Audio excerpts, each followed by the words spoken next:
Today, let's talk about why the English colonies in North America absolutely took off in the early 18th century. This is one of those moments where history reminds us that ideas matter, but so do land, babies, money, and the British government, mostly leaving people alone. Let's start with the headline statistic. In 1700, the population of England's North American colonies was roughly 250,000. By 1750, that number had grown to about 1 to 1.2 million. On the eve of the American Revolution in 1775, it reached around 2.5 million. That's nearly a fourfold increase in 75 years, and it wasn't an accident, a mystery, or a government planning committee. It was the result of incentives, opportunity, and relative freedom, three things that, historically speaking, tend to produce growth whether elites like it or not. So what caused this rapid expansion in the early 18th century? First, and this shocks modern audiences, the colonists had a lot of children. Colonial women married young, often in their early 20s. The average colonial family had 6 to 8 surviving children. Life expectancy at birth was low because of infant mortality, but if you survived childhood, you often lived into your 60s. Here's the key difference from Europe: land availability. In England, land was scarce, wages were low, and young people delayed marriage. In America, land was cheap or free, food was abundant, young men could support families early. Result: earlier marriage plus higher fertility equals natural increase. By the mid-18th century, about two-thirds of population growth in the colonies came from births, not immigration. This was not socialism, this was biology plus property ownership. Understand that natural increase was huge, but immigration mattered too. Between 1700 and 1775, roughly 400,000 to 500,000 immigrants arrived in British North America. Who were they? English settlers, still the largest group. Scots-Irish, especially in the backcountry. Germans, particularly in Pennsylvania. Smaller numbers of Welsh, Dutch, and others. Why did they come? Economic stagnation in Europe. Religious restrictions, high rents and low wages, and the radical idea that ordinary people could own land.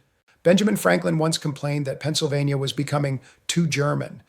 This is an early example of Americans worrying about immigration. So rest assured, class, this tradition has deep roots. Let me say the most important word in American history: land. The colonies grew rapidly because they offered something Europe could not: large tracts of arable land, available to ordinary people, often through headright systems or simple purchase. By the early 18th century, tidewater areas were filling up, settlement moved into the Piedmont and backcountry, new towns, farms, and markets followed. The economic reality remains.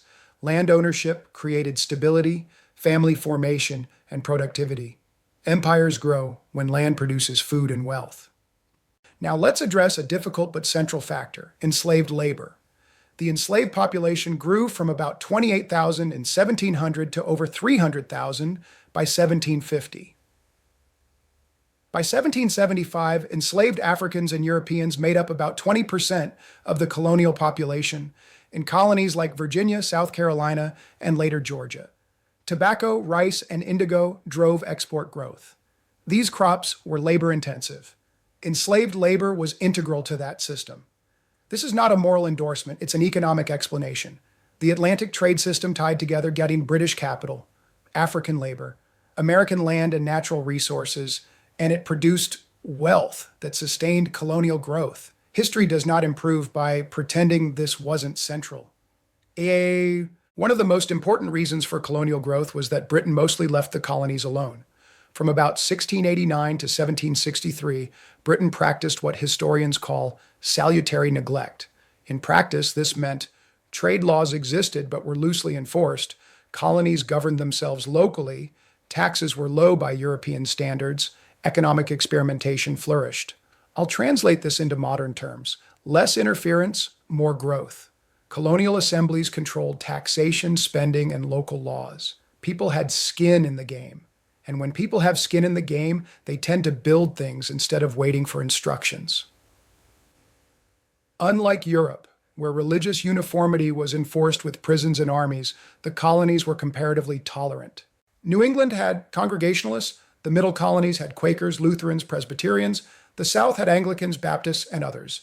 This diversity reduced the likelihood of massive religious wars, the kind that had devastated Europe in the 17th century. When people are not killing each other over theology, they tend to focus on farming, trade, and raising families. Again, boring, stable growth beats revolutionary chaos every time. After Queen Anne's War ended 1713, the colonies entered a relatively stable period. Britain controlled the seas, the Royal Navy protected commerce, colonists benefited from imperial defense without paying much for it. This security encouraged settlement, investment, and long-term planning.